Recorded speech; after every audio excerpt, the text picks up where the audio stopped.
1990 का वो समय याद है जब राम मंदिर के लिए निकली रथ यात्रा को रोक दिया गया था। हाँ, उस रथ यात्रा को लालू यादव ने रोका था। आस्था के मार्ग में अवरोध बनकर खड़े हो गए थे।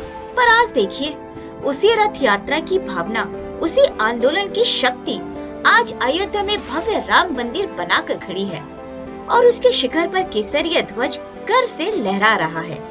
ये सिर्फ एक मंदिर नहीं है, ये सनातनियों की एकता, संघर्ष और बलिदान का प्रतीक है। और उधर देखिए, लालू का परिवार हताश, निराश, हर चुनाव में हार, क्योंकि जनता जान चुकी है कि जो आस्था के साथ खिलवाड़ करेगा उसका यही हश्र होगा। आज भाजपा सरकार ने जो असंभव था वो संभव कर दिखाया है। आस्था को सम्मान दिया, विकास को गति दी और देश का माथा ऊंचा किया।